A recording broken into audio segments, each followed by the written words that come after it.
everybody. Wow. Welcome back, everybody, for the second day to carry our journey together towards redefining the progress with AI, the DeepTech Summit for its second edition. First of all, I want to thank our amazing performance for their extraordinary entry. Please give them another well-deserved round of applause. Well, Anita, what an extraordinary ride it has been. I tell you, I thought you were going to ask me to do what they did. Of course. Come on, sister. Can anybody in the audience do what you just saw? Anybody at all? I have $10,000 for somebody if you want to try. No? Let's just keep it to the performances, right? I loved it. And amazing. Yes, you're right. I think I can easily say I loved perhaps even more being here in Benguerir, Morocco, being here at UM6P. The energy has been outstanding. No, you agree with me or no? Yeah. Yes. It's been mind-blowing, Indeed, Sophia. that's the word.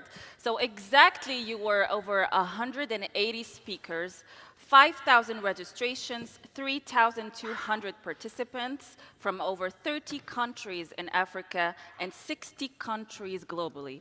From pitch rooms to Ask Me Anything sessions to the Deep Tech Factory to CVC tracks to all the engaging panels with experts from all over the world, you have made the second edition of the Deep Tech Summit a mind-blowing success.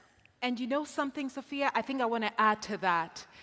It's Africa's time. Do you believe that? Oh, yes. Come on. Yes. This happened by Africans, in Africa, for the world. So I think a round of applause must go to UM6P. Wow. And you know what? Genuinely, Yassine, you and your team, I mean, you are a bunch of crazy people. I mean, only the crazy people create paths for the rest of us or generations to come to follow. And there is no blueprint. What you've seen here over the last 2 days, there's no blueprint. It's now being created. So from the highs to the lows, to the left, to the right, you have been part of a history being made. You are the custodians of the new Africa. And honestly, we together will be at the forefront of deep tech in the world. You want to bet? Do you want to bet? In a few years, all the world will be talking about is what happened at DTS and how that forged a whole new blueprint for deep tech on the continent and around the world. You deserve a round of applause. Yes, you do. So, Sophia and I, our job is always to moderate, to talk to you. We want an opportunity to hear from you.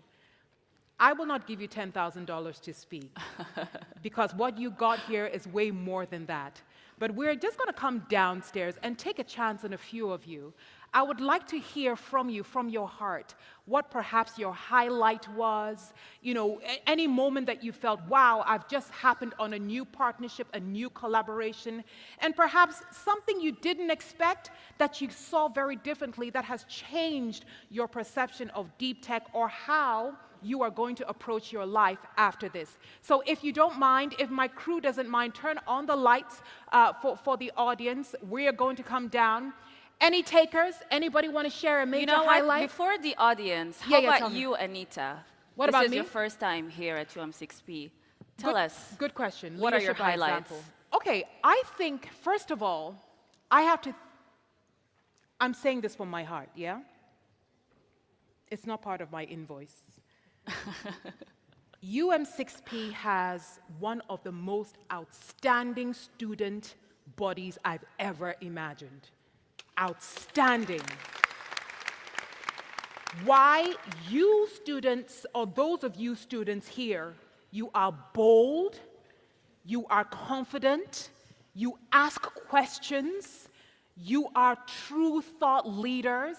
And my highlight was leaving the stage at any given point in time yesterday, walking through the auditorium and being stopped by students who asked me questions and who even challenged me and whatever statement I had made, who perhaps weren't able to ask a question, but then they would say, you know, madam, what you said, I don't agree.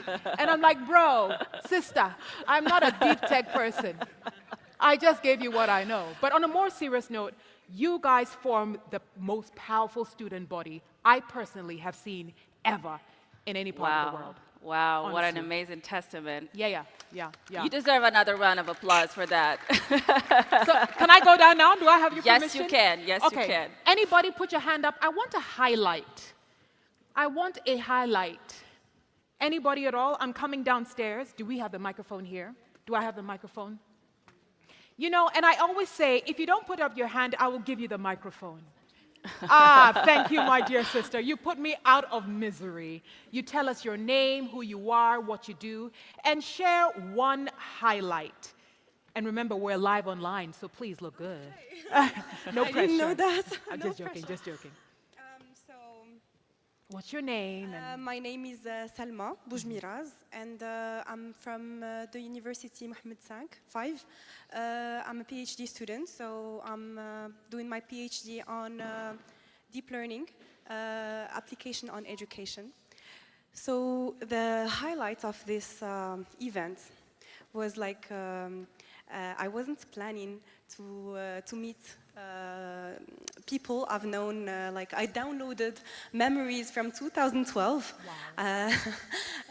I met people I studied with who are in deep tech as well. So I wrote a small note. Okay. Did you know I was going to do this, or did you write a note? I wrote it for my friend, She actually. wrote her thoughts. Really? Yeah, and I want to share it. Go ahead, please. So I said, I showed up for Deep Tech Insights and accidentally downloaded a memory from 2012. Moral of the story, in tech or in life, the best connections are sometimes unplanned. Wow. Oh, Salma, that's so beautiful. So wow. yeah, so it was a great opportunity. Thank you for organizing this event, and I hope to come next year. Well Thank done. you. I love it. Well done to you. Yes, sir. You tell us who you are and your highlight.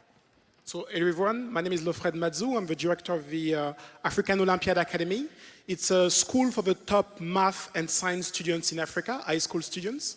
And we're partnering with leading universities globally, so Oxford, Cambridge, MIT, you name it, to send the top students. And I'm always looking for nurturing environments on the continent where we can send these top students. So my first time UM6P, and I think it's one of these nurturing environments. I can perfectly see our future graduates attending UM6P at the School of Computing, being the leader of AI in the future. So we hope to send you some students in a few years.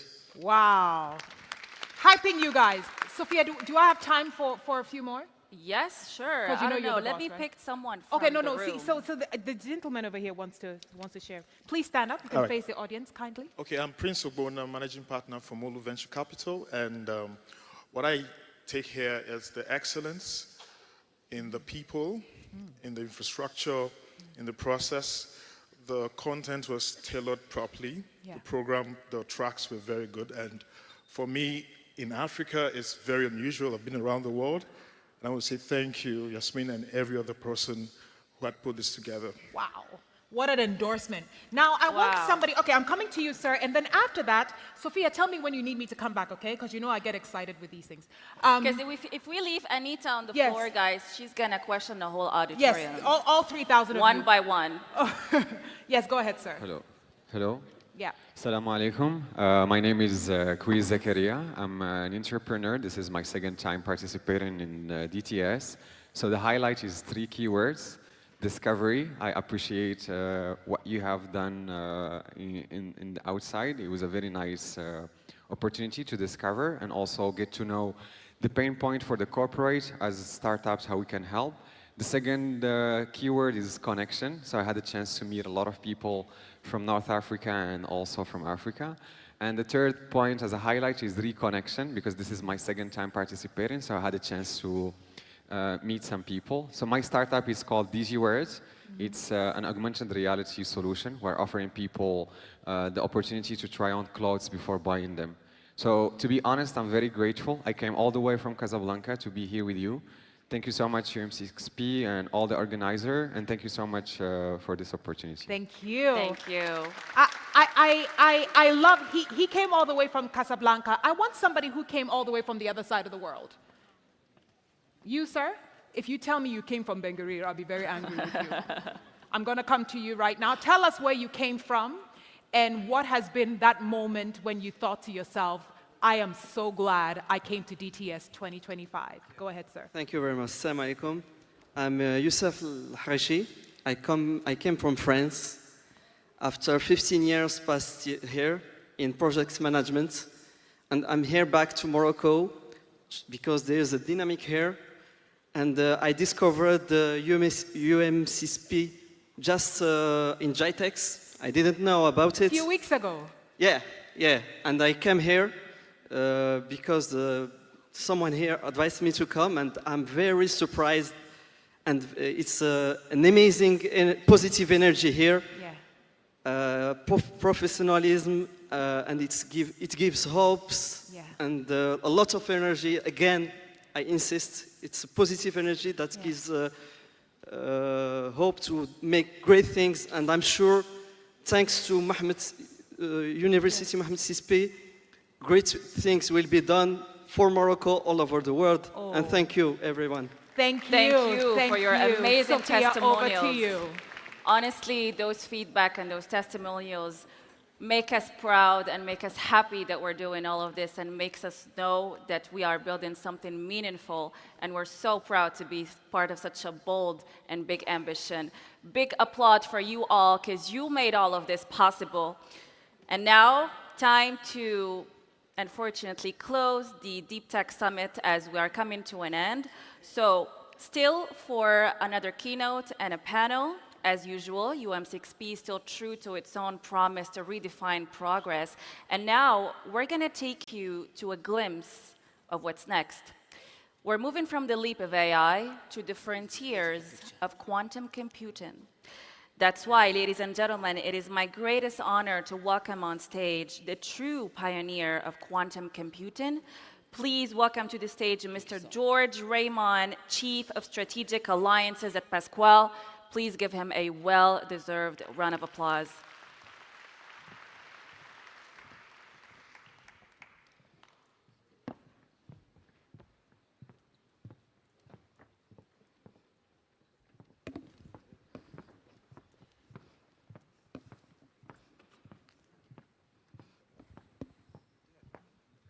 Morning, everyone.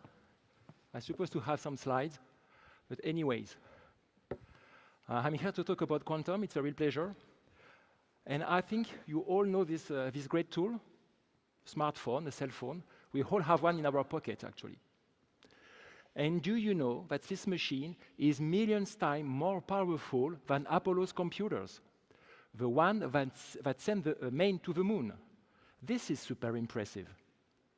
And this is a pure result of the invention of computing, of CPUs, which themselves is a consequence of the invention of a transistor just after the Second World War. And transistors were invented by physicists, by quantum physicists who harness quantum effects to build this transistor. And actually, we owe quantum mechanics a lot. Not only it led to the invention of CPUs, it also led to the invention of lasers, atomic clocks, a key component for our GPS. Thanks to quantum mechanics, we also invented MRI. And I think that regarding the impact of these three main breakthroughs, it is fair to say that it was a quantum revolution. Nevertheless, we still have some computational challenges ahead of us. As an example, managing energy, managing the distribution of electricity is extremely complex, because of the size of a data set, because of a number of parameters that need to be optimized at the same time. Understanding the interaction of biological molecules to speed up the discovery of new drugs is also out of reach of traditional solutions. So, what is the solution? Well, is to look at quantum a second time and to harness new effects of quantum mechanics, such as entanglement. I think you are familiar with the bit, that can take a binary value, which is either 0 in 1, and the quantum counterpart is called a quantum bit. And compared to classical, the quantum bit can be in 0 and 1 at the same time. And when you move to many qubits, when you start talking about entanglement, that Albert Einstein described as a spooky interaction at distance of particles. And with your n qubits, you can create 2 to the power n states, a bit like your classical qubit. But the main difference is that you can create them at the same time. You can create 2 to the power n states at the same time. And believe me, this number is staggering large. You are familiar with this exercise, to put a grain of rice on the square of a board chess. And you double the number of grain each new square. You start with 1, 2, 4, 8, 16. So you see the progression. And actually, at the very last square, you reach up to 2 to the power 64 grain of rice. Again, this number is staggering large. You cannot even produce it in a yearly production on Earth. It's a too large number. And quantum computing is harnessing this complexity. Imagine that you want to find the exit of a maze. With traditional computing, you will have to test all possible exits one by one, step by step, in a very linear process. With quantum computing, you will create an entangled state of all the possible paths and probe them all in the same operation, leading to dramatic speed-up of the computing. So, easier said than done, actually. These entangled states are very hard to see and to observe. It was firstly introduced by Albert Einstein in 1935. At the time, it was a thought experiment because it was out of reach of any experimental solutions. It took 3 decades to find a criteria to test the assumption. It took 2 more decades to implement it experimentally. And for this experiment, Alain Aspect was awarded the Nobel Prize of Physics in 2022. 10 years later, physicists started harnessing this new effect and developed applications with that for quantum cryptography or to find a new algorithm with exponential speedup compared to classical ones. It's only in 2001 that physicists learned how to control single atoms, leading to the creation of Pascal in 2019, with Alain Aspect as a co-founder. In 2021, 2 of my co-founders were able to simulate quantum magnetism, quantum system, with up to 200 qubits, far beyond the capabilities of traditional computing, implementing the vision of Richard Feynman from 1982. And to close this panorama, I would like to finally quote my co-founder, Alain Aspect. He said the following: "When there is no fundamental limitations, engineers find a path." And what I know from quantum mechanics is that there is no fundamental limit, and we will find a path. So what are the areas where a quantum computer is performing well, compared to traditional computing? Well, we have, first of all, cryptography. The Shor algorithm can actually break cryptography. Quantum computers are very good at optimization. Remember finding the exit of a maze? And you can see actually an optimization problem as finding the exit of a maze. Quantum computers are also very good at machine learning, simulating quantum systems, as I told you. They can also solve linear algebra, and finally are very good at database search. Oops. So it's important to understand that quantum computers will not replace CPUs and GPUs. because they have specific capacities. And at the end of the day, all these three solutions will work together. It will be hybrid. And to this regard, you have to see quantum computing as the third pillar of high-performance computing. And the cherry on the cake is that these machines are very low energy intensive. They are 1,000 times less energy hungry than CPUs and GPUs. And this is a huge advantage, because you can double down on the reduction of the carbon footprint. Thanks to the applications, remember, better managing the energy, but also by the usage of this machine. You have to know that there are different ways of building a quantum computers. Here, I put a few on the slide. I mean, it's not your business. You don't have to be afraid of that. Actually, it's better to see that as an opportunity. There are plenty of solutions to build quantum computers. There are large companies, smart people working on that, and they will find a way. What matters for you is to understand when and how to use the quantum computer. Where is the bottleneck in your existing workflow that you can solve thanks to a quantum computer? This is the important part for you. Don't care about the physics. All these vendors, and especially Pascal, we are all providing a software stack which is completely abstracting the complexity of programming.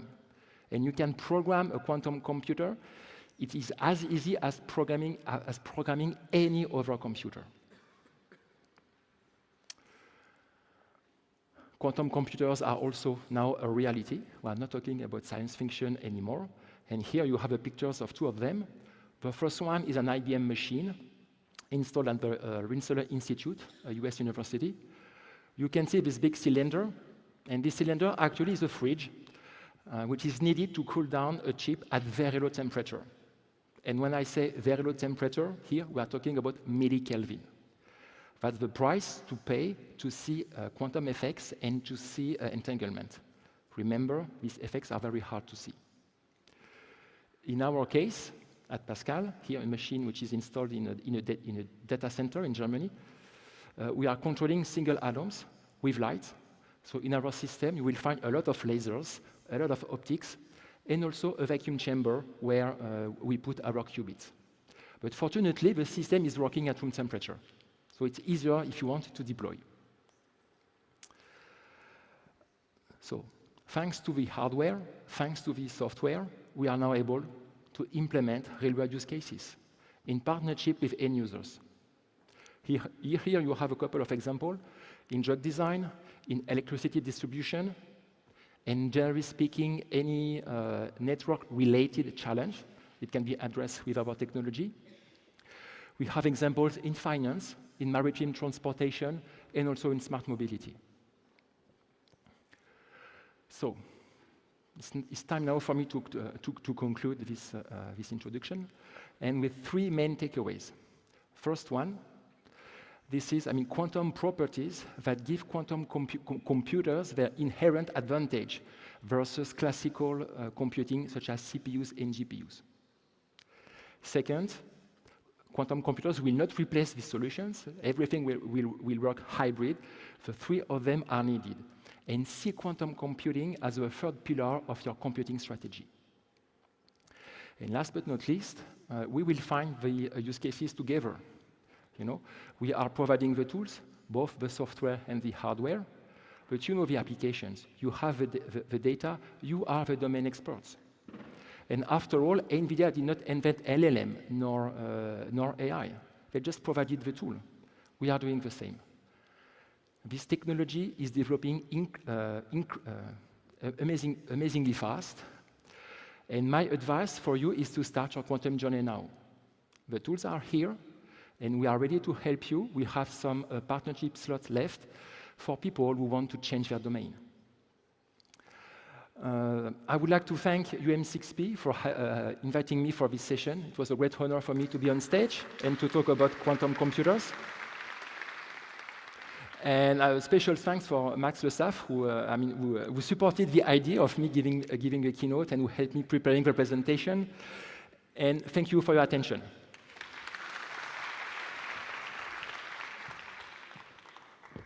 Ladies and gentlemen, Ladies and gentlemen, another round of applause for Mr. George Raymond, Chief of Strategic Alliances at Pascal. And George has done a fantastic job of leading us into our concluding panel discussion, where we will listen to the minds and the great individuals who are shaping deep tech and AI on a global scale, with a specific focus on translating quantum theory into real-world disruption. Ladies and gentlemen, allow me to invite to the stage the moderator for this session, Dr. Satyam Priyadarshi, CEO, Reignite Future. A round of applause for our moderator.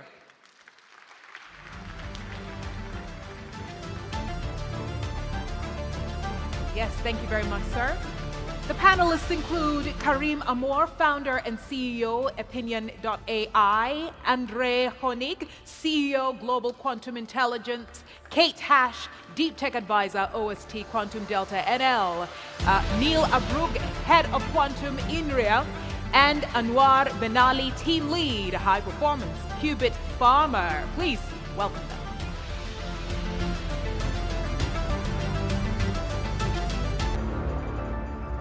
Thank you so much. All right.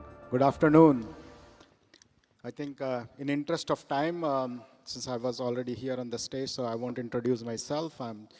You saw, I'll ask my fellow panelists to start introducing themselves, and then we will have some question and answer session. I think our previous keynote speaker did a great job of giving the fundamentals of quantum computing, and now we'll go a little deeper into various aspects of it. So with that, may I ask Andre to introduce himself? Thank you. Great to be here. Wonderful day and a half. Wish it was a little bit longer in Morocco and Benguerir at the UM6P. My name is Andre Koenig. I'm the CEO of Global Quantum Intelligence. We are a US-based economic intelligence firm in quantum technologies. We're celebrating 10 years in quantum in 3 years, and we work with governments around the world, investors in quantum technology vendors, as well as end users of quantum applications to make sense of this spooky graciness that is quantum. What do hardware roadmaps actually mean? What are the risks? What are the timelines? What are the opportunities? What are the geopolitical implications? Quantum is as much a commercial opportunity as it is a national security threat or opportunity, depending on your posture. And we help to make sense of all of that. Karim, can we go next? Yes, hello, fellow. Happy to be here again. Great event, really great event, very profound, a lot of topics. I'm Karim Amour, a CEO of Epineon, a Moroccan innovation factory based in Casablanca, working with UM6P in a very deep level. We use quantum simulations for our Biotech venture on simulating materials and also frequencies that we use. And we use also, we are developing also quantum post-quantum encryption. And I just wrote a book called Renaissance Now, whereas I advise people about the risk of hard AI and quantum computing, the good side of it, also the much dark side of it. So happy to be here. Kate. Thank you. I just want to echo Karim's sentiment. It's amazing to be here. I was here the first time a year ago. It was significantly smaller. I think my highlight for this year, the moderator asked it, was I got to know so many new people. I started on the plane already, had wonderful conversations at 2 a.m. about quantum mechanics. So really excited to be here. On my background, I'm a hybrid. So my name already tells you I'm half South African and half German. And I've spent my entire career in deep tech, supporting deep tech. And the interesting thing about it is that now, finally, and also thanks to UM6P, I don't have to choose between supporting deep tech in Africa or supporting deep tech in Europe. These two worlds are starting to converge. And that, I think, is really, really fascinating and something that we should grab and hold on to and use this momentum. So I started out at Unternehmertum, which is the German word for entrepreneurship. That's the entrepreneurship center of the Technical University of Munich. Then I went on to African politics. I was at the African Union advising them on entrepreneurship policy and entrepreneurship programs. And then I went corporate for 5 years. I was at SAP, their accelerator program, SAP.io. And then for the last 4 years, I built a DeepTech accelerator program called Intel Ignite for Europe. And very recently, I became free of any corporate bounds, and now I can choose who I want to work with. And so I chose to work in African deep tech and in quantum in Europe. And when I chose those two, I thought, okay, I'm going to be doing quantum because quantum really doesn't exist yet in Africa, so I'll be doing quantum in Europe, solely in Europe, and I'll be doing African deep tech. And I never imagined I would be sitting on a quantum panel in Africa. So UM6P, thank you for that. Neil, if you can introduce. So thank you very much. Very happy to be here. This is my second time at UM6P, so very happy to see the enthusiasm about quantum. Having a specific panel, like have been said, on quantum here is very encouraging, and this is something quite exciting for me. So, Neil Abroug, I am the director of the quantum program at INRIA. INRIA is a research organization in France. It's a sort of national lab focusing on computer science. When we focus on quantum, typically, our researchers work on the next generation of quantum computers. So we have, for the last years, several machines, intermediate scale with noise and so on. And our focus, what our researchers do, is error correction, which is what we need to have fault-tolerant large-scale machines used by companies like Qubit Pharmaceuticals. And yeah, and before that, so I have been leading this program for a year, but for the last 6 years, I have been with the French government. I prepared the national French quantum strategy since 2018, convincing policymakers why quantum matter, what are the opportunities, what are the threats, and why we should invest in such technology, even if it is very uncertain. Even if there was scientific still uncertainties in 2018, there are still scientific uncertainties today, but convincing them why we need to invest in quantum, why public sector needs to invest in quantum. And I have been leading this strategy since 2021 up to last year. We built a lot of international cooperations with European countries, with North American countries, and began discussing with also Middle East, African countries. So very excited to be here. Thank you. Anwar? So my name is Anwar Ben Ali, and I'm actually a computational scientist, and I am the head of quantum chemistry, high performance and high accuracy quantum chemistry and material science research group at Qubit Pharmaceuticals.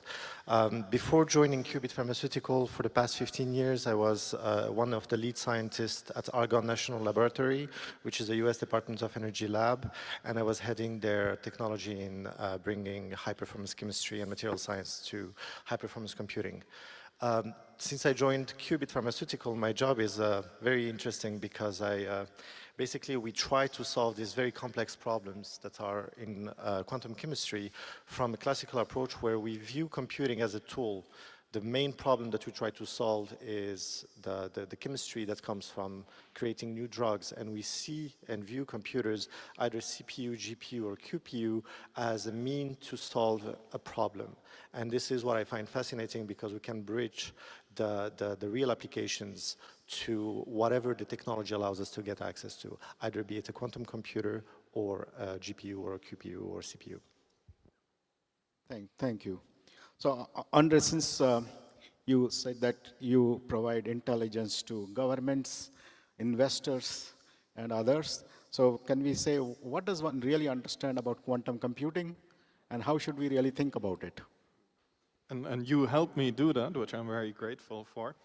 I'll give a little bit of a different answer, and I let my more smarter and the more technical colleagues give the real answer. What I think I want to tell you about quantum is that it is different. It's an opportunity, and I don't think that very many people understand it. There's the technology, there are the products. We'll hear all about that, and you know, be it Pascal or the representatives up here are fantastic in it. But sometimes life changes, right? Humanity changes, and that course of change always was brought by a technology. Fire is a technology, right? The wheel, electricity, the internet. And then you have incremental changes in between that. For me, artificial intelligence is an incremental change. It is classical technology rooted in our classical understanding of reality as we see it here at the beautiful campus of UM6P. But it's not a change. It is not different. I had my first AI startup in 2011. I know what it can do, and it's going to have a huge impact on our industries, our countries, and amazing to see what you are doing here in AI. But allow me to be brutally honest. You're not going to catch up with Elon Musk or Sam Altman on AI. You don't stand a chance. So what you have to do is something new, something different. And that is what quantum is. Quantum being rooted in this spooky quantum science, quantum entanglement, quantum superposition, which just celebrated 100 years, that the ecosystem is now building technology on, which today is at a point where it can be incremental. It can be incrementally better, faster, cheaper, more environmentally friendly, less power hungry. And that will continue as we develop those technologies. But there will be an inflection point in quantum as well, if we're lucky, if we're making it work, and we see this real quantumness, when all of a sudden we can do something that before we couldn't even imagine. And that is the opportunity. That is what quantum is. And the big misconception is that you will be able to buy your way into it. It is not like AI. It is not like blockchain. One of the questions that I hate most in quantum is, when is the iPhone moment in quantum? Don't ask about the iPhone moment in quantum. Ask about the first nuclear reactor in quantum. This is a large system type of technology. I really hope we'll never see an iPhone moment. This is a national strategy. This is a large scale Google collaborating with IBM, with Microsoft to make it happen for the change of humanity kind of opportunity. The nice thing is, it is early and it is still very cheap.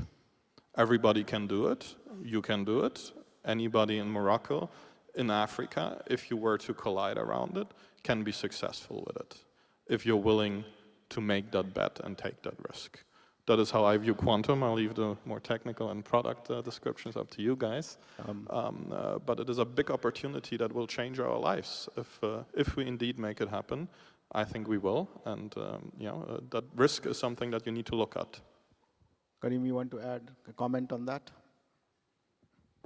Totally agree, except that I say that AI is still a technology that is a disruptive one, particularly generative AI.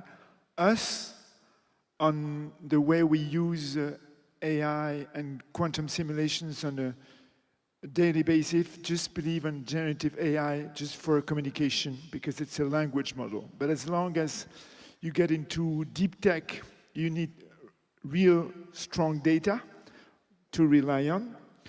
And I think both of them can help. As far as quantum computing is concerned, we were into quantum computing 3 years ago because we wanted to discover things that you couldn't discover with AI. I mean, explicable AI, because we didn't have enough data to be able to produce the result that we were looking for. And what we were looking for was materials that allowed us to go deep into the skin in a non-invasive way, and also frequencies to do that. And on the way to do it, I think quantum computing is the real leapfrog, because it helps us see the future in dimensions of time that could never be, have never been achieved till today. Let's take the Sycamore example, for example. About 3 years ago, they said that they were achieving what they call quantum supremacy. And they said, well, out of, I think it was 200 seconds calculations, they achieved 10,000 years of what a cloud computer could, a supercomputer could achieve. So in the human mind, 10,000 years is not really something you can apprehend because it's 10,000 years. So I agree with my neighbor saying that it's another technology. The CEO of Pascal was saying it. It's another way to approach life. It's more than you are going to another dimension. And you discover things that sometimes can scare you. I mean, we use it in different ways. We use it in a logical way and in a digital way. In a logical way, you use it where you use a real quantum computing using few seconds of calculations with no noise that can bring you something that you have to align with GPUs in a digital way to be able to verify the calculations. You're in a sandbox. You're not really in calculations per se. But I think this technology, the best thing I can advise to our countries is to train people on working with this technology, programming this technology, although Pascal company can help up with that. We have only a few thousand people working on it, programming it and knowing what it's about. You have 8 billion people worldwide. You can imagine the leapfrog you can make with such a technology in our countries. Thank you, thank you. So connecting to the discussion here is like, can we reduce the time for certain things? And since we're talking about humanity as well, so drugs and pharmacy and medicine and materials are very important. So how does quantum computing or quantum technologies help in our journey for the future pharma or materials? So if I may, so I think it's very important to understand that there are high phenomena and real things that are happening. And it's very important to really address the things correctly in the sense that a quantum computer or a computer or all these things are tools. And tools are deployed to solve problems. And the first step to do things properly is to be able to isolate which tool is used or is needed for the problem that you have to solve. Using the maxi hammer, the giant one, to solve the tiny, tiny problem that you have is kind of a useless problem. And I think that the biggest issue here is to be able to set the scales and know what quantum computing will be used for. Not every problem that we have will be solved by a quantum computer because, as George said earlier, we are trying to solve, quantum computers have this scaling that allows us to have combinatorial type of problems, or whenever we have something that is 2 to the exponential of something in the complexity, this is where a quantum computer can solve it in a linear scale. What this means is that we need to be able to isolate and insulate where the problems becomes this complex. In reality, these type of problems are not that common, but unfortunately, or at least fortunately for quantum computers, when we come to be able to solve new medicine, target drug designs, and a very simple and very unfortunately stupid example is aging or oxidations. We all know, we all heard, use oxidants. Take this food, it's antioxidants for you, it's good for you. What does this mean? This means that it just blocks a very stupid reaction. It's just iron and H2O2 that combine together and release this oxidant that destroys our health. This equation is so complex to solve that we have to use very, very large supercomputers now to be able to control them. If we wanted, for example, to isolate this iron that is creating all these problems, it would take a huge amount of computer time. But these are this type of problems that a quantum computer can solve on a blink of an eye, or at least very quickly. There are material science problems, for example, to be able to design batteries. We can do that now with the classical computer. We can do it very well. We can approximate all this comes to solving an equation that is called the Schrödinger equation. This equation is very, very complex to solve, so we can take very good approximations with classical computers. We can even break a lot of barriers to be able to solve it to an insane accuracy. But the cost that we have to put is insane. We need supercomputers of government sizes to be able to do it. We have to run for significant amount of time, and then the amount of energy that we use to be able to solve it is crazy. For example, in our case, we use the supercomputer at Argonne National Laboratory. It's 35 megawatts per year of electricity that is used to run this computer. And all this to be able to do this type of band gaps or this type of scientific calculations that we need to do to be able to design new drugs or to find a new generation of batteries. So yes, it's important to realize that there are a lot of problems that exist now that we can solve. But also, as everybody said, if we don't form the next generation to be able to use a quantum computer, the moment a quantum computer will reach the point where it's usable, you will be still scrambling, trying to defy your problem and trying to build the tools to solve it. So the real issue here is to be able to identify your problem, start deploying the tools to be able to solve them with classical computer, mark where is the limit that you cannot achieve, either be it size of the system, energy-wise, compromise, and then see how the quantum computer is going to be helping you in solving that problem. Yeah, so if we are going to use quantum computers, that means to solve complex problems, that means we need people to do that, right? The tools themselves don't do exactly. anything. You can so buy Kate, the tool, but you cannot have the people. Right. So Kate, how does we develop the ecosystem for developing talent?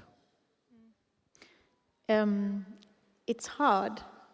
I mean, I was just watching Georges and his speech, and I thought his role is infinitely harder than any other founders, because he's not only pitching his startup, you know, he's not trying to sell and to get investors, he's also educating us on what quantum mechanics is, right?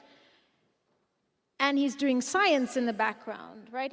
He's a scientist, and most quantum founders are all of them are scientists. All of them are scientists, and so I think that that's something that we need to address all the time. Is that quantum founders are working in the arena of science, but at the same time they're entrepreneurs. Now, how do you bridge that gap? I'll tell a story about a startup that went through our accelerator at Intel Ignite. They were in our very first batch. They have developed a cooling system for quantum computers. So what George was mentioning, you need very, very low temperatures for qubits to remain in a quantum state. They've developed an alternative technology to the state-of-the-art, which is based on magnetic cooling, not on helium-3 isotopes, which you can find in abundance on the moon, but here on Earth you need to decay tritium, which is a byproduct of a nuclear reactor. So, great, right? They're developing a magnetic cooling system which will be heavily needed when there are a significant mass of quantum computers, which there aren't. So how is this company going to survive, right? They've also got to do that whole R&D phase. They've got to do their decade of science to be able to get to their solution. And then they need the market to catch up, and then they can sell. And that's what we had to teach them and hope that they would be able to learn that, because you're not going to get an MBA student from HEC to follow that route for the next 15 years, right? They're going to have to do it. So what they've done, for example, is they've developed an intermediate technology. So it's kind of what you were saying, Anwar, you know? They've developed a rapid testing solution for other electronic components that also need very low temperatures. But not quite as close to absolute zero as quantum computing, so they can develop their technology along the way. And that is also their investment story. It is not cooling for quantum computing yet, because they were able to raise a round based on that story in pre-seed phase and sort of a pre-seed extension. But now they're doing Series A, Series B, and that's when an investor looks at them and says, okay, you need to be selling at that stage, right? If you've got an investment, a business case that is based on quantum computing being mainstream, I'm going to sit back and wait as an investor. I'm going to wait to see that happen, and then I'll invest in you. But the company can't do that because they need to R&D until then. So I think that that is the crucial part, is that quantum founders are scientists and need to do science, but they need to be entrepreneurs at the same time. and we need to teach them how to get there. And I think that sort of brings us back to why we're sitting here today, right? The interesting part in the quantum debate is that when you ask anyone in quantum, and I've asked everyone here on this panel about their perspective on timelines, you get 5 different answers, right? Ranging from in the next 5 years to I'm going to be a geriatric by then.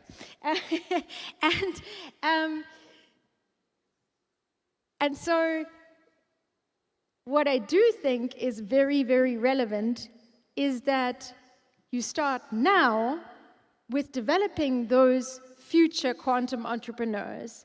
You put in the decade, 2 decades of research so that you can, when it comes about, whether it's in the next 5 years or in 25, so that you have that body of people who are skilled to be able to handle the onset of quantum. And I think that the time is now for UM6P to start quantum computing. Just a little hint here. But I think that this is probably why this is happening today, is because UM6P is looking at it as a future technology that they need to invest in. And what do they invest in? People, right? So that's what we need. We need more people in the area being skilled to be amazing scientists and entrepreneurs. Thank you, Kate. Neil, since you worked in France in multiple agencies, and I think over the period of time you must have interacted with a lot of talent in different areas, especially now that is one of the areas is your error correction, right, research. Now, how do you take that kind of knowledge and bring it to Africa? And the experience and the knowledge that you have gained in France, how do you bring that to Africa? Yeah. So, what is exciting about this field, and we shared with the different policymakers, is that even if we have these uncertainties, scientific uncertainties, like have been said, we needed entrepreneurs. We needed also private investment. And this was a movement that have became around 2015 when big techs invested heavily in basic science. Normally, quantum between 2015 to 2025 shouldn't be a private sector topic. It should be a university, national lab topic. But we had this movement and we needed to accompany the movement of people willing to build startups. And money was quite cheap at that time, which is no longer the case today. So today we still we see that the first machines are quite there, but we need to invest on the applications. We need to discover new algorithms. We need to build with the scale we have with these hardwares what we can do at the industrial level.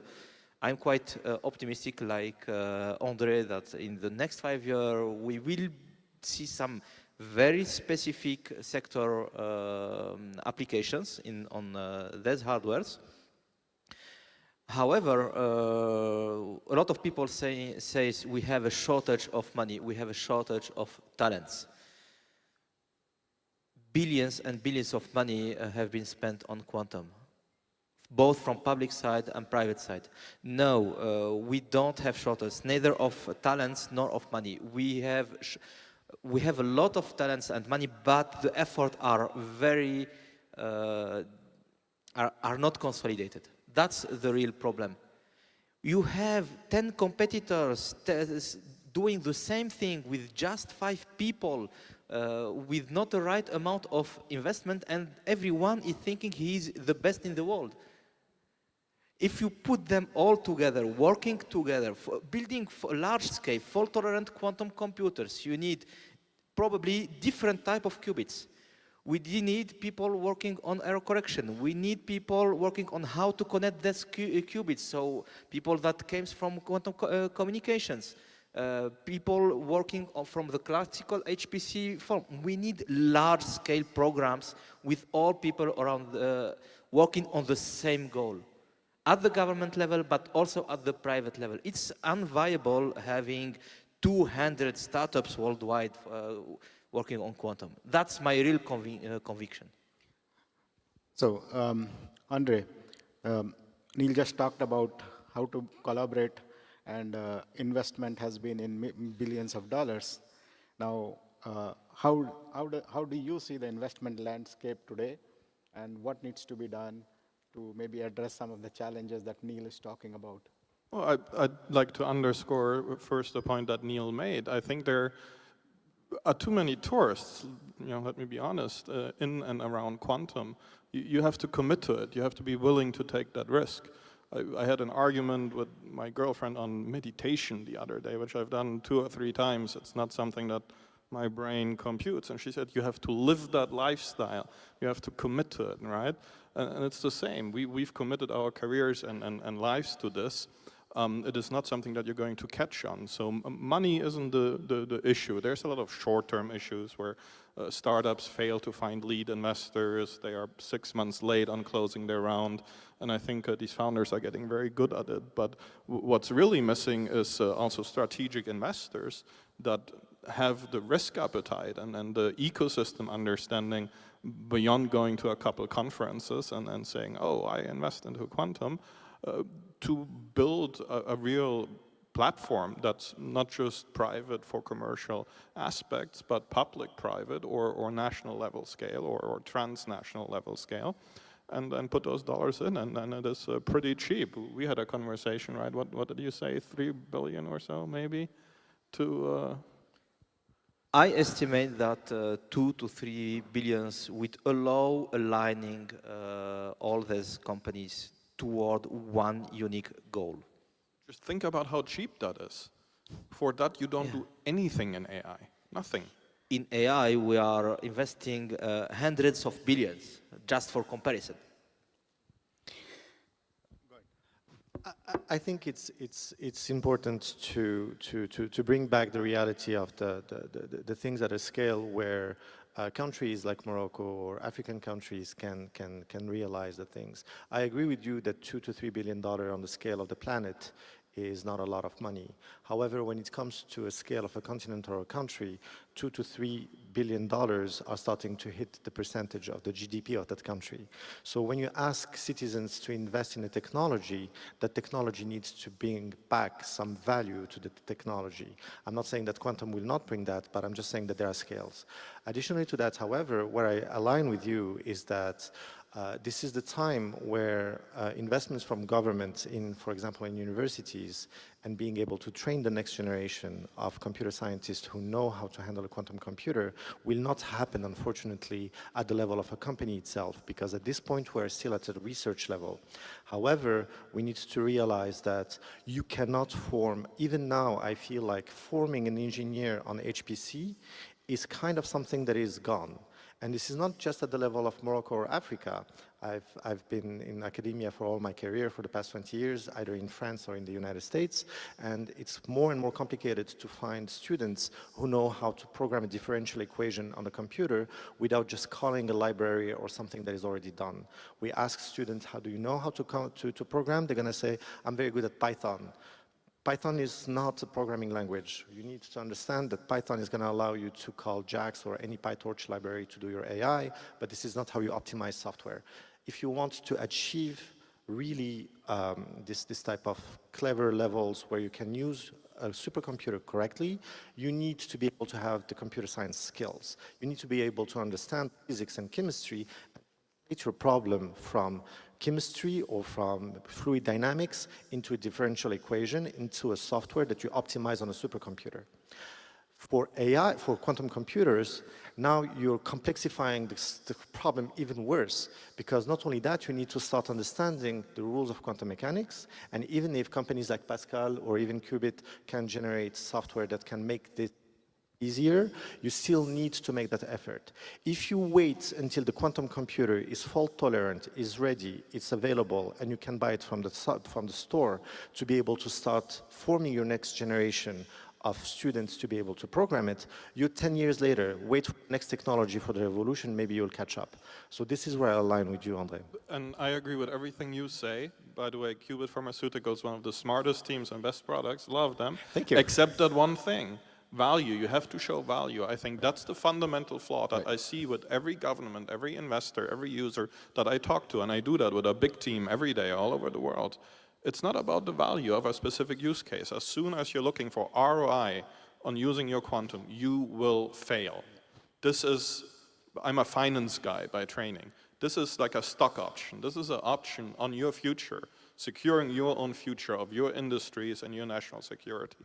It is not about short-term value. And I would add to that we have to be very objective. Today we are living a bipolar world. If you look at it from the eyes of AI, you see what's happening. We all lived the Sputnik moment of DeepSeek and how people reacted. Quantum computing is even 10 times, even not 100 times stronger technology as far as the government is concerned, as far as research for achieving fusion reactors, medicine, cryptography. We work in post-quantum cryptography. And by the way, yesterday we were NIST compliant with one of our quantum technology on post-quantum, and I'm very proud to announce it's a Moroccan company that did it. And I think cryptography in quantum, post-quantum cryptography, is one of the main issues we have to face. It's a short-term one. We saw what happened lately in the south of Europe as far as electricity is concerned. You have a lot of hacking all around. We saw the film in Netflix dealing with this cutting of electricity everywhere in the US. In my book, Renaissance Now, I lied on the hacking the public and private key through a quantum computer, and I explain how it happens. I think this post-quantum cryptography thing is of a government responsibility to handle it. It's a sovereign technology as far as research is concerned, and I don't believe, objectively, that any governments will come together to try to find a solution for everybody. In the book, the last scene of the book takes place at UM6P, bringing all the governments together. It's a dream. The dream is going even further today, after some elections that you're aware of, and we have to be very objective. Every single continent has to work on the technology or give hands to other people to make it together. We can work on 2, 3, but not everyone, because it's an impossible dream that we're facing as of today. And if the quantum technology has to come to a stable situation, you know, there is one magic that happens with quantum. The unique place where quantum is perfect is nature. It's when you see the plants. So it's something that God provides and that we can mimic. We use biomimicry in our company to find also some things that we work on. But quantum is really a sovereign thing that we have to handle. We can partner 2, 3, 4 countries, but the whole world, very difficult. So lots of discussion, a lot of technology aspect, complexity, but then at the end of the day, it's all nature. If we understand nature, we will be good, right? But at the same time, there are a lot of young people here, and if they want to start their journey in quantum, can we get an answer in one statement? Where do they start? Going through the all panel, one statement. Where do they start? I'm going to be biased, so I'm going to say, starting by a class of quantum mechanics, the easiest access would be do something where you have to solve the Schrödinger equation either for biology, chemistry, or material science. Neil, your comment. So in the same spirit, starting to try to play with these machines. And if there is something exciting about quantum computing is that every time someone claims a quantum supremacy, someone else a few months ago claimed a classical way to do the same thing. That means that even if one day it doesn't work, we would enhance classical algorithm, which is a good thing, because right now people was just enhancing step-by-step classical algorithms. So we should look at the fundamental concepts, what calculation is. It's about mathematics at the end. Kate, one sentence. Where do they start? I hope they're going to start here. I think that, there are a couple of ecosystems around the world that are leading in quantum. The US is obvious, Canada. In Europe, it's France, it's the Netherlands, it's Germany, Munich, China, yeah. It's the Nordics. Hopefully here there's a high-performance computing center in Cape Town, but I haven't found anyone there on their team yet. Yeah. Karim. Well, I would say I will tell you a story. I met, we had a meeting with Hisham Al-Hati, the president of UM6P, 2 years ago. Me and some of my scientists in the team and associates. We were in his office and we told him, listen, we think we can build a quantum computer per se. He said, what? I said, we think, as Moroccan scientists worldwide, we can build a quantum computing. He said, but you know what? We have a class of quantum computing inside the university, which I didn't know. And I think UM6P is paving the way to what is the most important thing to answer your question, human resources training. It is the heart of what you were to do. Then you'll take it from whatever matter you want to put them in. You want to put them in the refrigerator thing, or you want to put it in classical calculations. And I believe very strongly in hybrid computing, which is using AI to achieve quantum results and using quantum to achieve AI results. It goes both ways, and I think they're very intertwined. And if you see the technologies that are involving Willow's chip of Google showed us that they could correct the errors on the way. Microsoft, with their Marjana technology, showed us that we can intertwine ways of handling things so that we don't have any more noise. A lot of people are working on it, but I think as Africans and the Arab world also, we have to be proud of being able to partner or have our scientists go and disrupt the status quo that we're looking at today. Thank you. Andre, your last comment. What I said about meditation earlier, you cannot be an observer or a casual hobbyist. That can only be a lifestyle. The only way to start in quantum is to be an active participant of it. Get a stone, chisel into it. I'm going to be the smartest person in quantum in all of Morocco, and go network. Before you pick any ecosystem, any partner, everybody here is on LinkedIn. Everybody in quantum tends to be extremely responsive. It's a small community. We love talking about it. We love helping. We also need talent. And before you make any decisions, before you ever say a word about quantum, spend 6 months at a minimum in silence, networking, learning, reading, asking questions, and then you'll see the opportunities. But it's not a hobby. You cannot observe it. You can observe quantum, right? And observe. Perfect. So in interest of time, we'll probably take 1 or 2 questions from the audience. So if we can have the lights on in the auditorium, and then if somebody can, if they have questions, please ask, tell your name, what you do, and we can ask the question to the panelists. Can we have the lights in the auditorium, please?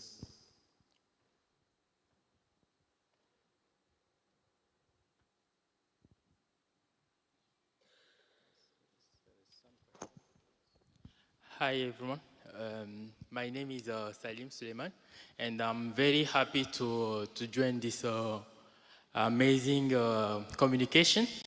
I am a consultant blockchain and enthusiast about the technology. And my question is about the quantum computing. Actually, how can I try to practice on this area, like try to train ourselves about this technology? Is there any tools that we can begin to see the technology, or how can we try to practice? That is the question. Omar, you want to take that? So the chance today is that we have, through access to the cloud, different hardware platforms. You have platforms from IBM, from Pascal, from Condila, from IQM. all the hardware providers don't deliver their machines only on-premise. They do, but they also give access through the cloud. All the platforms are accessible through Python, even if Python is a high-level. You know what I mean. Yes. But for a first step for students, they for sure need to understand how the libraries have been set and so on. Mainly the most difficult thing is that every one of them have a different frameworks for programming these machines. Something that is missing is a real software ecosystem when we can change from one application, having the same application, building the same code, and changing just some headers like we do in classical computers. Changing from ARM to x86 is not easy, but it's easier than changing from one hardware to another. I think in interest of time, I've been asked that we need to wrap up this panel. Please give a warm thanks to all the panelists. As Andre said, please connect with the community. It's a small community. People are ready to help. Those who are interested, please connect us on LinkedIn to all the fellow panelists, and you will get help as needed. Thank you so much. Thank you to our amazing panelists and experts for sharing their insights and expertise about the incredible world of quantum computing.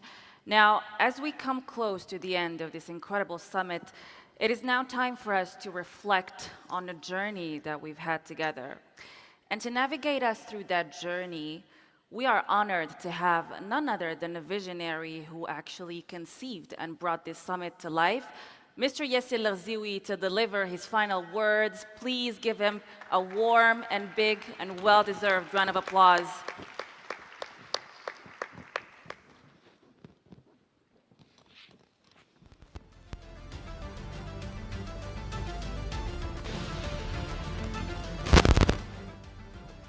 Hi again.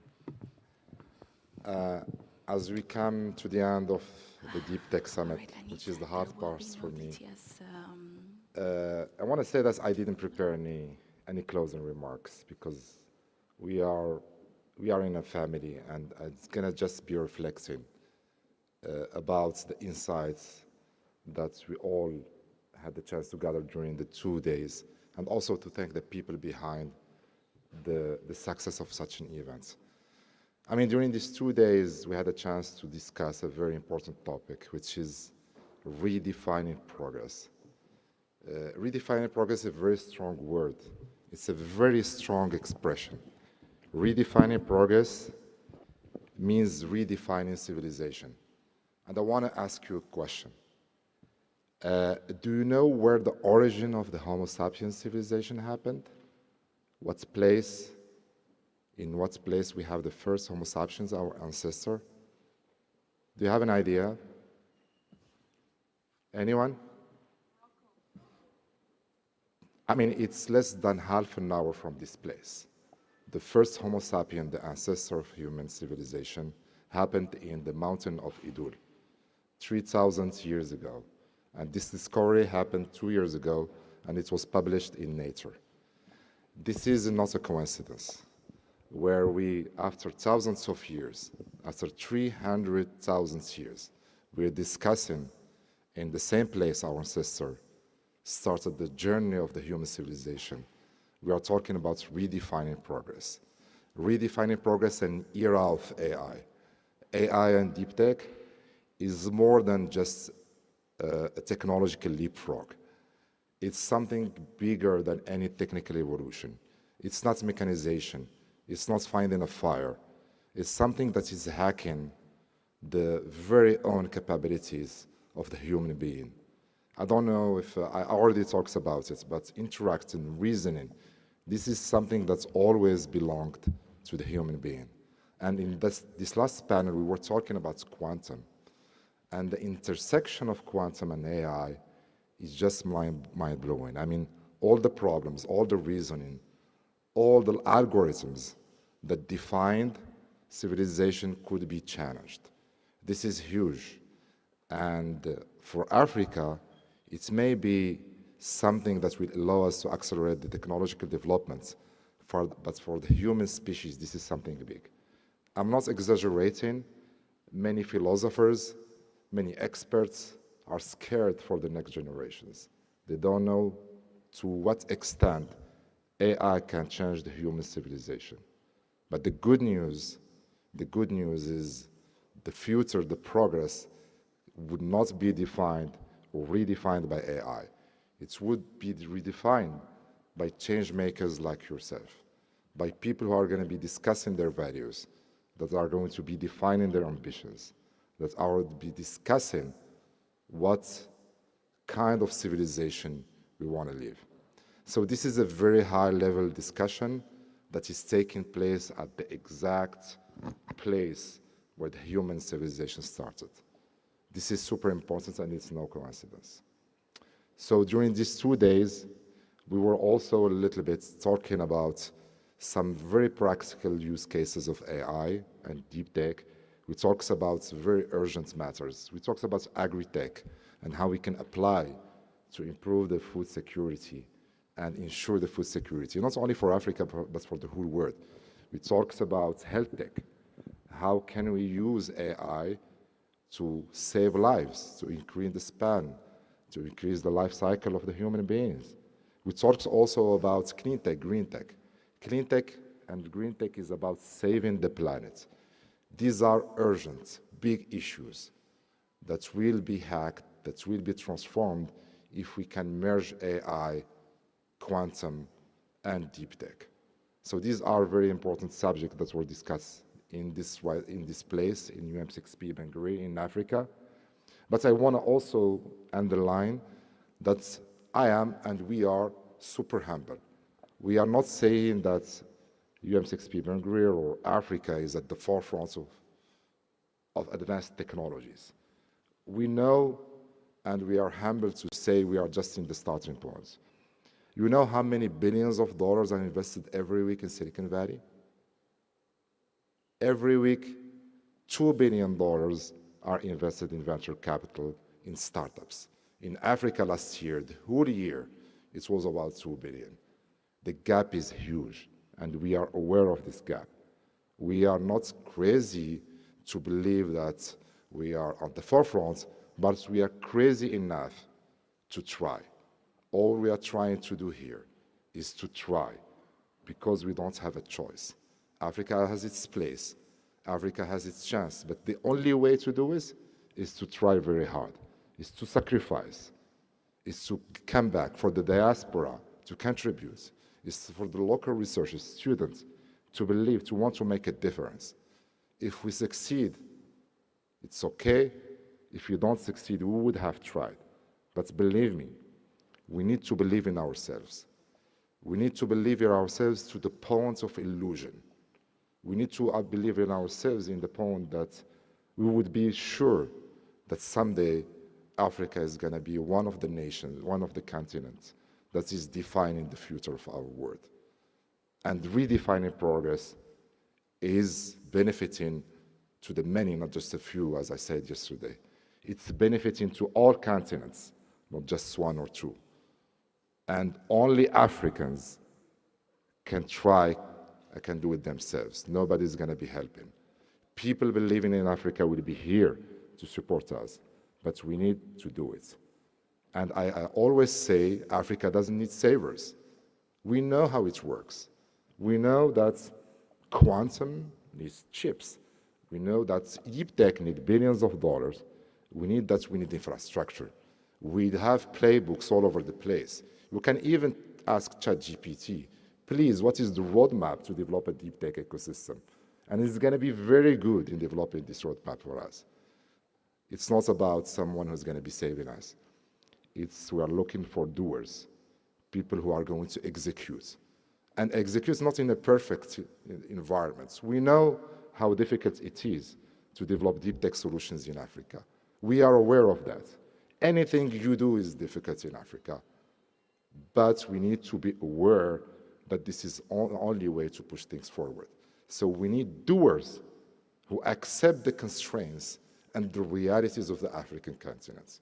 And you all do. You came here all over the world, from all over the world, to UM6P Benguerir, knowing that this is not a perfect continent. Legal framework is not perfect. The market is fragmented. Infrastructure is lacking. Youths are looking for good education programs and they don't find it. But you came all over the world, from all over the world to Africa, because you wanted to contribute in making this dream, this big dream, a reality. So yeah, maybe you are crazy, but we are just crazy enough to try as hard as we can and to sacrifice this generation's time and efforts, not maybe for us, because the results maybe not be super clear for this generation, but at least for the next generation, for our children and grandchildren. They're gonna be thankful for the efforts we made. This is important. This is like being a militant for a better future for this continent. So this is the vision. This is why we're here. We're not praising that we are the best. We're not praising that we are developing high-level kind of technologies. This is not correct. We're still raising less than 1% of the total VC in the world. This is a reality. We're here because we want to try. We are here because we don't accept this reality. We are here for the only reason that we are a generation that wants to change things. And the only way to do it, guys, is to work hard, is to believe in ourselves, is to sacrifice, and to invest in doing research, inspiring others, and believing in ourselves. This is super important. And this is the exact things that we've been doing through the 2 days. Nobody said, I'm going to be changing the world today. Everyone was saying, I want to try to change the world from Africa to the world. So this event wouldn't have been possible, and this vision wouldn't have been possible to implement if many people, hundreds of people contributed to its success. It's very hard to succeed in building a collaboration platform where I think more than 5,500 people came actually to Benguerir to discuss this. And it was super qualitative. 200 speakers, 5,000 attendees, 66 sessions, 45 venture capital firms, 900 entrepreneurs. They came here, they worked, and all they were looking for is not to attend the tech show. They were here to make action. They were here to network, and they were here to build the future. So for those that made that possible, thank you very much. I want to start by someone who's not here. And it's much easier for him to thank him because he's not here. And it's the presence of UM6P. Mr. Hisham Habti is a very special manager. I met him, I think, more than 15 years ago in another project, in another environment. And he was the guy that was empowering. He was courageous enough to empower not only his team, but his peers. He had the leadership, and he had the courage to empower everyone that has an idea. He never said no when there was hope, and he always had the courage to say no when it wasn't no. We need this kind of courage. We need people who are able to believe in the potential of their teams, in the potential of their peers, in the potential of the dreamers, the change makers that are willing to change the world. So his leadership made the university very special. Everyone you see here was made by teams that believes in leadership. So I want to thank him. Please give him a big round of applause, even if it's not here. But that would make sense. I want to also thank a very special group, a group that made this DTS possible. I think the idea was born 3 years ago. And the first thing I did, I started reaching out to my network.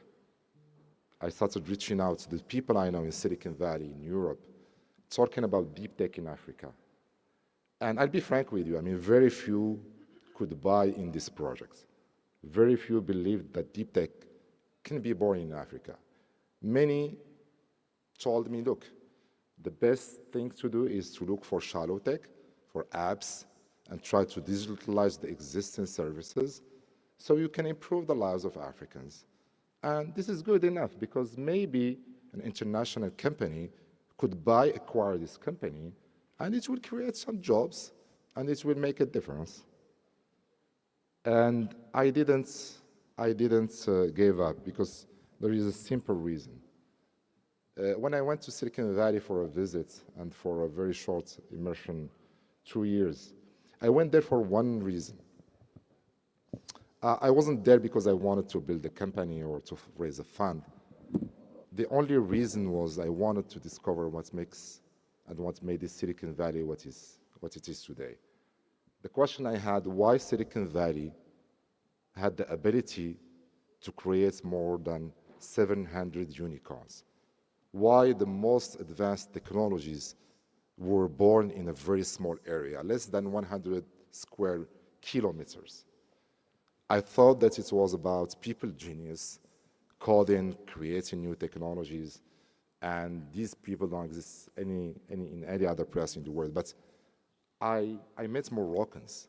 I met a neighbor who studied with me when I was in high school there, creating one of the biggest companies in the US in Silicon Valley. I met people coming from all over the world, from Nigeria, from Kenya, from Egypt, from Asia, building the most advanced companies in the world. And I started asking the question, what's going on here, guys? What allows you to build such an amazing ecosystem? Is it the human capital? Yes, it's the human capital. Is it the system? Yes, it's the system. Is it the fact that you have the infrastructure? Maybe not. I mean, this kind of infrastructure doesn't exist. I mean, it's one of the best in the world. The recipe or the thing that was existing in Silicon Valley that doesn't exist anywhere else is the self-belief. Everyone believes in changing the world. The motto is Silicon Valley is change yourself, change the world, and it's happening here. Everyone believes in the capacity to change the world. So the self-belief, again, to the point of illusion, allows the human being to extend his capabilities to things that are even not imaginable. Elon Musk, who is not a rocket scientist, decided to go to Mars. Can you imagine he defied NASA? I mean, NASA has been there for hundreds of years, and it's the only agency in the world that could build rockets. Elon Musk came, who is a technical guy, smart enough, but he decided to build rockets to go to Mars. It works. This is the exact spirit that makes things happen. The human being, our species, is one of the smartest species on planet Earth. When we believe, we achieve. And the spirit, we need to adapt it here. If Africans believe in their capacity to build new technologies and new ventures that would be able to be scaled all over the world, we will achieve that. Another team I want to thank is people that believed in this crazy dream. So we wanted to launch the DTS. We needed top-notch people. We needed executive investors. We needed people who already succeeded in Morocco, in Africa, and all over the world. So we started forming what we call the strategic committee. And these are not top-notch people. They don't have time. They're running companies. They're running incubators. They're running multinationals. They're executive in the best institutions in the world. And we started asking one by one, guys, can you help us? We don't have the means to go and ask one of the biggest consulting groups because it's going to be costing a lot of money and because we don't believe in their capacity to help us. We need you to help us. So we pitched the project like if it was a startup, the DeepTech Summit, a platform for collaboration, a platform for networking, a platform for action, not only for Moroccans or Africans, but for deep techers from all over the world. And we started pitching the first one, the second one, the third one. And what's weird in me and my team, who were like entrepreneurs, pitching a crazy startup, we started getting a yes from people who don't have time. And when we asked them, why do we believe in us? They said, because you're passionate. You believe in what you're doing. And we want to help you guys for free. They were volunteers. And I don't want to cite all the names, but without these guys, I don't think we would have been able to succeed. So guys, thank you very much, and I would like you to thank them. Big applause for the strategic committee of the DTS. And finally, I want to thank another group of people. What do you want on this one? Okay. Yeah, I mean, yeah, maybe, yeah. But you know who is Nisreen, who is now hustling me? Nisreen is a member of the DTS team. And Nisreen and the other members of the DTS team are a group of people who made this possible. You know, there is no dedicated team to DTS. These guys are running the DTS and also running all the other incubating programs in UM6P, more than 18.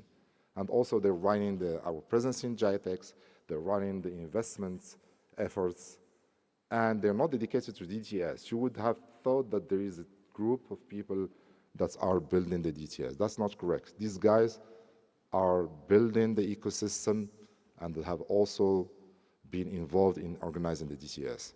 I want to say just a few words. I'm very proud to be a member of this team. I'm very proud of you guys because you are one of the main reasons why I still think it's possible. You've been working day and nights. You've been working during the weekend for more than a year to make this happen. You believe in our potential, and please accept my heartfelt thanks, and please give us the most, the strongest round of applause. Thank you, team. It's okay. Yeah. We can thank the team? I mean, how many? Let us do it together if you want. Yeah. Editorial team? So, is anyone has a flight very soon? You can wait? So go ahead. So can we, yeah, the strategic committee, yes, yeah. Please. So we'll thank one by one the members of the strategic committee. Lavina Ramikson, who was the head and the president of the strategic committee. Thank you very much. Fatiha Sharadi, the CEO of UM6P Canada. Thank you very much. Fahd Benguerir, the CEO of UM6P France. Huda Ghouzi, the CEO of OST. DeepTech. Jalal Sharaf, the Chief AI Officer, that I always call the Chief Innovation Officer for a reason. Karim Amour, the Elon Musk of Morocco. Kate H. came in from Germany, believing in the potential of Africa. Marwan Burada Suni, one of the smartest guys based in Silicon Valley and believing in the DeepTech Summit. Nawaz Shraibi, the CEO of MAScIR. Salma Talha Jibril, coming from Qatar. Steve Siansky, one of the legends of Silicon Valley. And Vianney Mohammed, who's a deep tech investor as well. So I think we need to move forward. So I would like to thank you all. I would like to thank you all for your presence, for your ideas, and also for your belief in the DeepTech Summit. Thank you very much.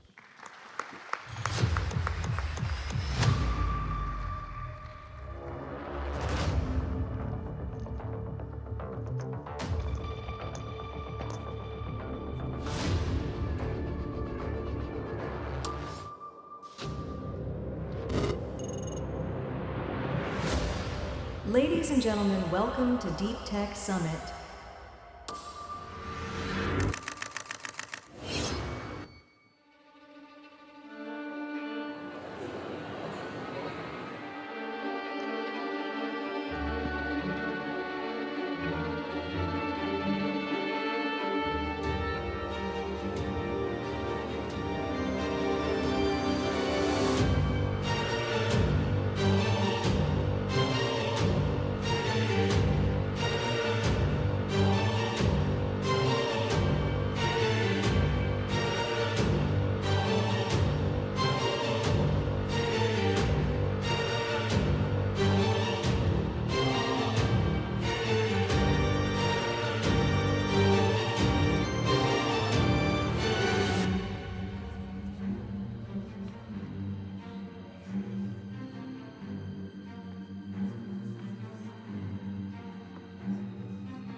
We cannot believe it is over, it is over, it is over. I wish I could press the rewind button to go right back to starting yesterday. But we're here, and it's been an incredible journey, hasn't it been, Sophia? You said it right, Anita. Every challenge, every insight, every interaction made us understand and reminded us that progress is not passive. It is built, and it's built together. It is. And we want to say a big thank you to our speakers, to, of course, our partners and our sponsors, our organizers, those of you who've come from far and wide. Please do accept our heartfelt gratitude. Yes, indeed. And another big thank you to UM6P, my home and the home of bold thinkers.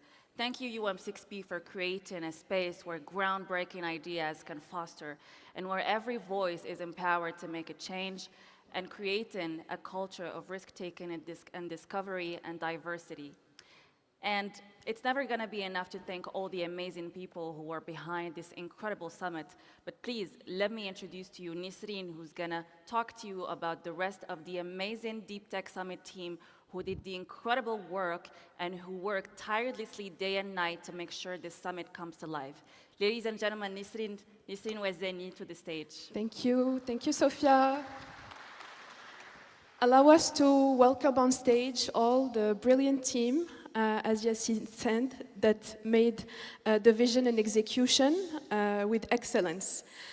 Please, I'm calling on stage the amazing editorial team. Prashant Kumar, with your round of applause, please. Kautar Slami, Ikram Al-Btaini, Max Le Safre, Mariam Barit, Irfan Visanjay, Hamza Dahmani, Mark Kleiner, and the facilitators, Faisal, Sarah, Sahli, Sarah Al-Mahi, Mohammed Al-Hamami, Rabi Ibradi.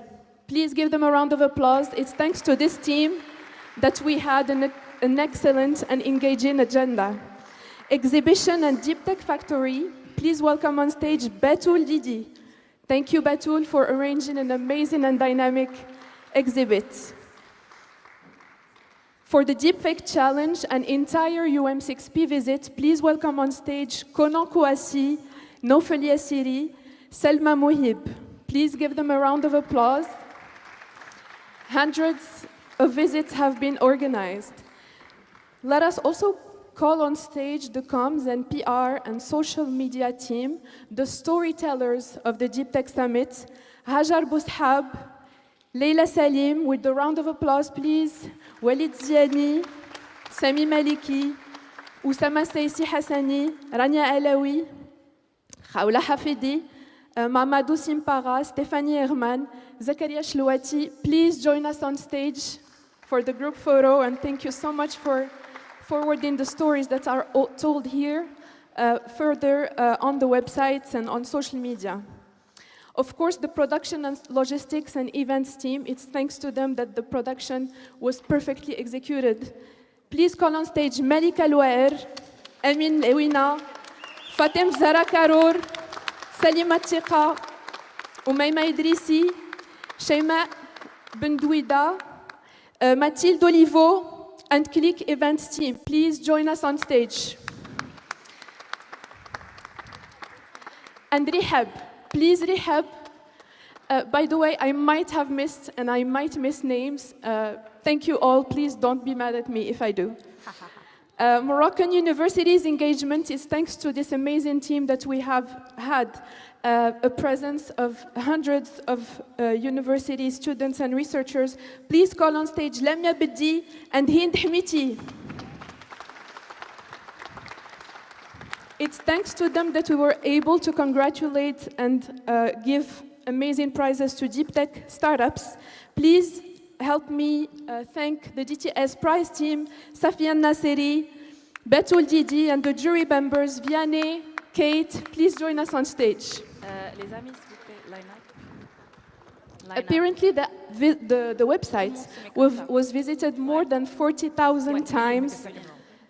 Big thanks to our website and app team. Please call on stage Hamza Sharqawi, Abdrahim Zabir, Oussama Waziz, our 1337 developers, Amin Meskin, Mehdi Senadi. Please join us on stage. Our partnerships team, thanks to whom we have had many stakeholders engage with us on the DeepTech Summit. Please welcome on stage Lubna Dirai, Mehdi Badi, Ikram Gnatri, Munir Witasan, Amal Lukaim. Please join us on stage.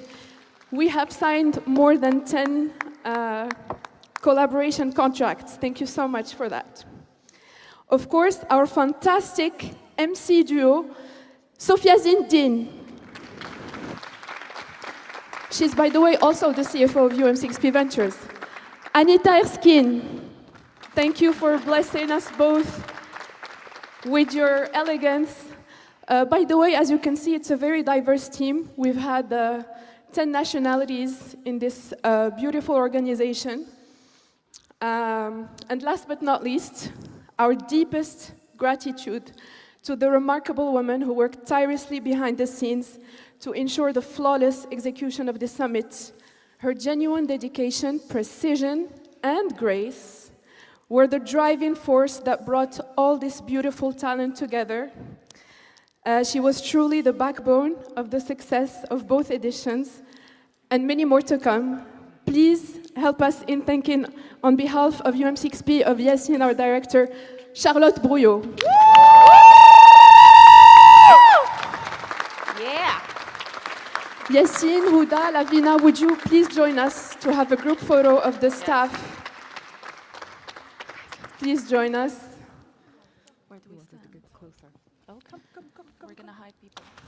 And anyone else who would like to join us, in fact, we won't forget all the teams behind the scenes, the HR teams, the technicians, the drivers, everyone supportive of this beautiful organization. You could do 2 rows.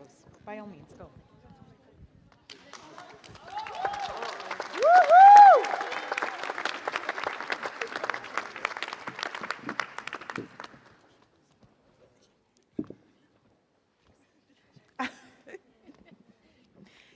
stand right here. You can stand. He's tall.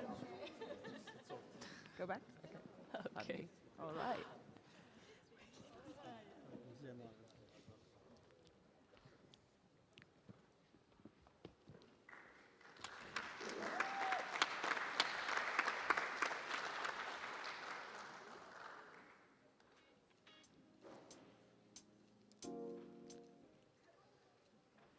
And now we're going to say, this is Africa. 3, 2, 1.